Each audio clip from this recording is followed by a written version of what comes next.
Bismillahirrahmanirrahim. Assalamu alaikum warahmatullah. This video is IELTS speaking format understanding video, and you don't need the Hindi or original version of this video because in this video I'm going to tell you everything about IELTS speaking test in English.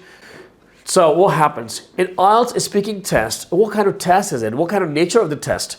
You know what happens on the day of the test. When you arrive there, examiner may receive you in an examiner's room, in an assessor's room.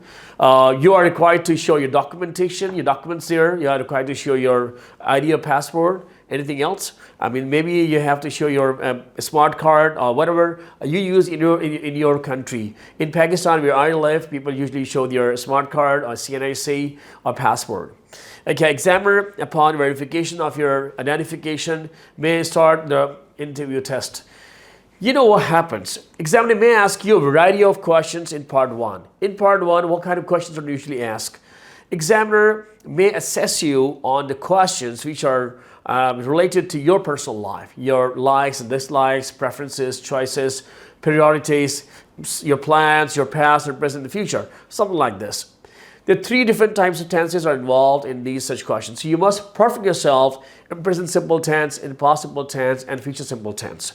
Usually students avoid these tenses, and 90% of the IELTS speaking is done in 3 tenses. So you must perfect yourself in these 3 tenses, that is present, past, and future simple tenses. Secondly, examiner may ask you to compare and contrast, but this is very rare in part 1. That may usually happen in part 3 of the test. But in part 1, examiner may ask you about your different plans and future. You must know how to talk in past, how to talk in present, and how to talk in future. What structures, what language structures are used when we talk about past? What structures are used when we talk about our present? And what kind of grammar is involved when we are talking about near and distant future? After part 1 clearance, examiner may proceed to part 2. What happens? Part 2, examiner may ask you to talk on a particular topic or a certain topic. Examiner may give you a kind of prompt card. What is prompt card? Prompt card is nothing new in the world. Of course, it's been a long time. Prompt card is any card that you prepare yourself. For example, when you go to any podium or dais to give the presentation, you can prepare your notes on any card. It's called a flash card or kind of prompt card. Prompt card is just not related to just simply IELTS. Anybody can use it. Prompt card can be used by anybody else. So any card on which you make your notes to prepare yourself and to give the presentation or to prepare a talk in front of the audience or even anybody individual. So this card is called prompt card. What happens? Examiner will give you a topic and may give you 1 minute, a paper and a pen to prepare yourself the topic. What 3 kinds of topics may usually appear? First type of question will be there that any card that may talk about past. Examiner may give you a card that will talk about present, or examiner may give you a card that will talk about future. Again, in this part 2, examiner may give you one of the 3 types. There are 4 different types of cards usually.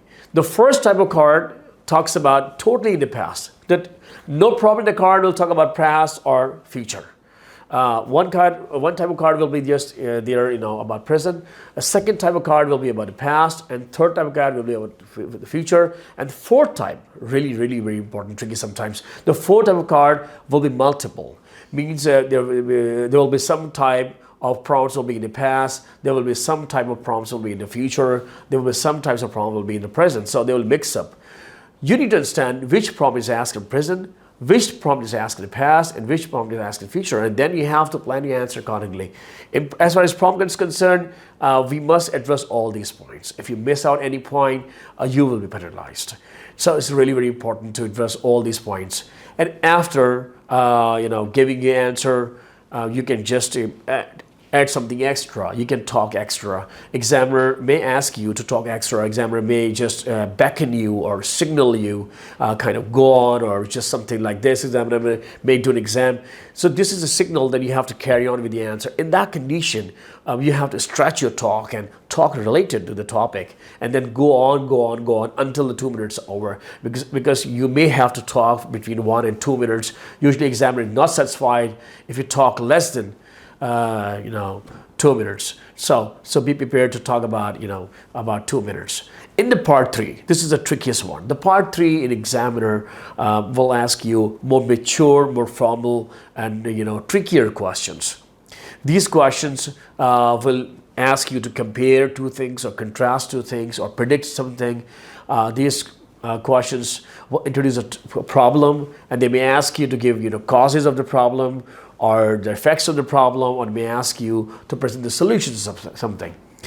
The part 3 questions are like discussion. This is not a kind of question answer session. It's a kind of discussion session.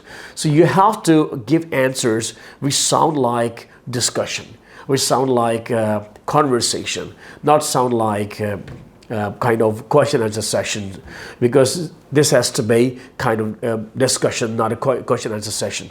Okay, usually people think that examiner will give you marks just because of your fluency or just because of your vocabulary. There are a variety of things. Not simple vocabulary, not simple your accent, not simple your pronunciation, not simply your vocabulary, not content. Everything is involved. There's so many factors involved. But the first and foremost and the most important thing is your confidence and willingness to talk. If you have no confidence, if you're not willing to talk, you have got no passion, you got no enthusiasm to communicate, examiner is not going to give you a good band scoring. What I have seen over my 2 decades of learning and 2 decades of teaching, examiner always gives marks those students who try to participate as much as possible and try to give the answer as reasonable, logical as possible. That's it. So prepare yourself. And if you want to see more videos like this, I'm going to introduce very soon a 9-band question answer session or 9-band discussion session or 9-band sample model answer. I'm going to give you a complete video. It's going to be YouTube pretty soon. What type of questions are asked and how to respond to these questions. I'm going to upload around 500 to 1,000 questions with the 9-band samples. That this is the question or this is the answer or this is the response, to how you have to engage the examiner in an impressive way. So it's going to be pretty soon. So please, if you like this video, give it a thumbs up and don't forget to subscribe to my channel, and you will keep getting the videos if you hit the bell icon. So wish you best of luck for your interview and tests.